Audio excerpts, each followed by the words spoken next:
Hey, my name is Ashley Carr, and I'm going to discuss business etiquette in Australia and New Zealand. Just a 20-hour plane ride away in the southern hemisphere are two amazing countries known as Australia and New Zealand.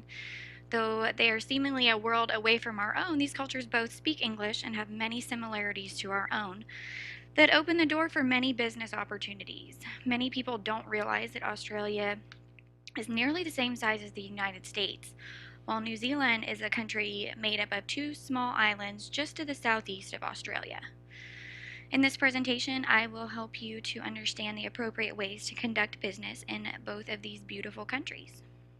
Doing business in Australia, it's really important to focus on honesty, brevity, and directness.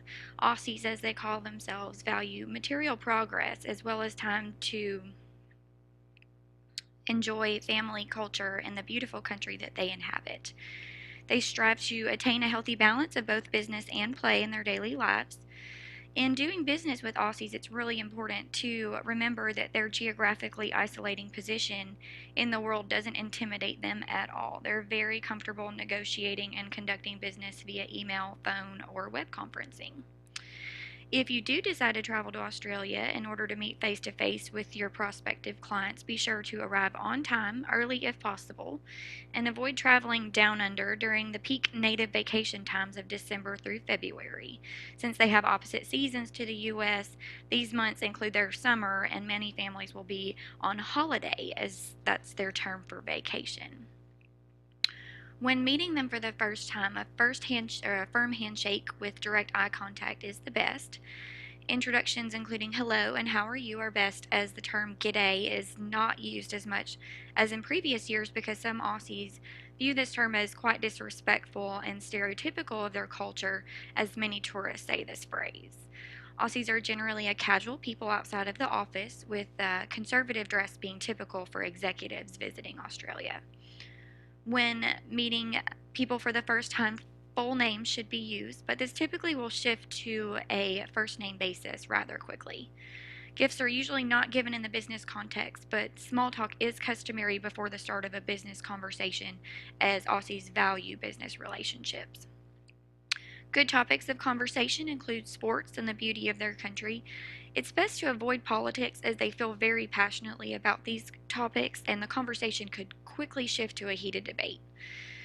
They are a friendly people and they dislike wordiness in business negotiations, and they very much dislike individuals who appear boastful or consider themselves on a higher level than others.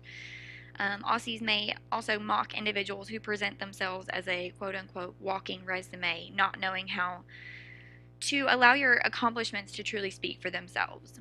Never attack Australians with pressuring sales tactics, with too many details or roundabout negotiations, as they greatly value directness in business, and this will emphasize the good and the bad of the venture at hand, so be honest with them.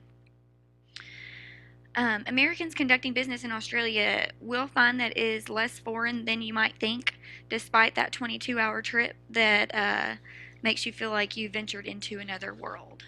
Now, if you just take a short 6-hour plane flight away from Australia to a small country called New Zealand, be sure to never confuse New Zealanders, or Kiwis as they call themselves, with Aussies, as that's considered highly offensive to both cultures.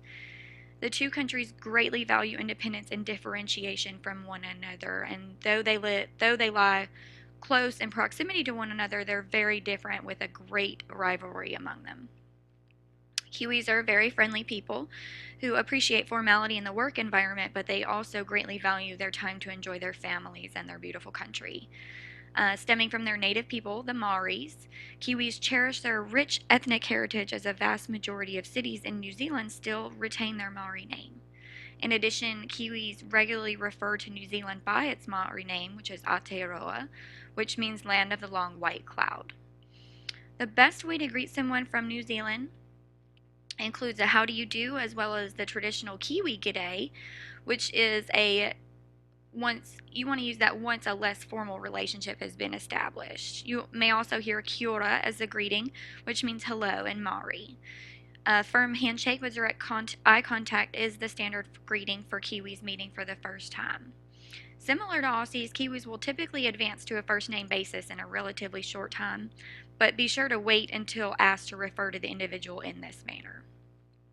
When scheduling a meeting with a Kiwi business person, be sure to be on time, as tardiness definitely signifies rude and careless behavior.